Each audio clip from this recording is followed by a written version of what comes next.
I would like to introduce you to one of our former TSOs who began his career as a transportation security officer and is now the head of our blog team, Bob Burns, and he'll tell you a little bit about our blog.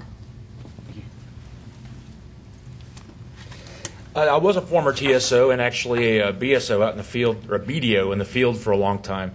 And as a former TSO, I know how important it is to communicate with the public and keep them informed. The more they know, the smoother the whole process goes for everyone involved. TSA realized that also, and as a result of that, launched a comprehensive public engagement campaign. One important aspect of that campaign is the blog. I remember the first night that we launched the blog, we had an overwhelming response of over 800 comments. Your typical blog usually gets about maybe 6 comments a post, and we had 800 comments altogether, like in one night. And the reason for that is passengers really didn't have a way to vent up until that point. This is their first opportunity to vent publicly. And through that venting, of course, some of it is extremely negative. We're able to actually use some of the information from other comments to change some policies and procedures.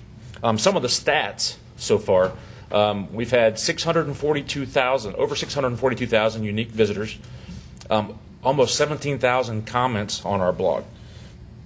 And a total of 154 media outlets have written about our blog. Some of the changes we made, for example, the Black Diamond self-select lane that we mentioned earlier, that first popped up on our blog. Experienced passengers wanted the way to be able to go to a line where everyone else knew what they were doing. Also, passengers who didn't know what they were doing felt pressured by the experienced passengers behind them, tapping their foot and hemming and hawing and, would you hurry up kind of an attitude. So that was one of the first big changes because of the blog. Also, we've used the blog for some training. Found out that some passengers were having trouble with MacBook Airs. It's a laptop that's about as thin as a potato chip. And because of that, it looks a lot different on the X-ray. And based on that, we worked with Apple and got a laptop and were able to take a look at it and issue some training out to all of our workforce to say, this is what they look like, and these are some of the things you might see that might cause some interest. We've also received some questionable ideas from the blog, such as somebody wondered what we were going to do about the invisible threat of supernatural terrorists. They can just walk past our checkpoints all day long and we'd never see them. Yes or no?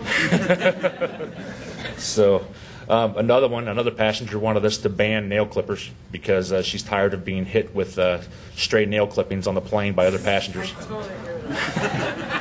So we get lots of comments like that. Another important aspect of our public engagement campaign has been our partnering with the Ad Council. Through that, 457 media outlets were pitched. There were 63 media events, 1,037 media stories, over 21 million hits, and as a result of all that, over 43 million impressions were made. And as part of the public affairs team, I look forward to being as transparent as we possibly can be in the nature of our business with the flying public.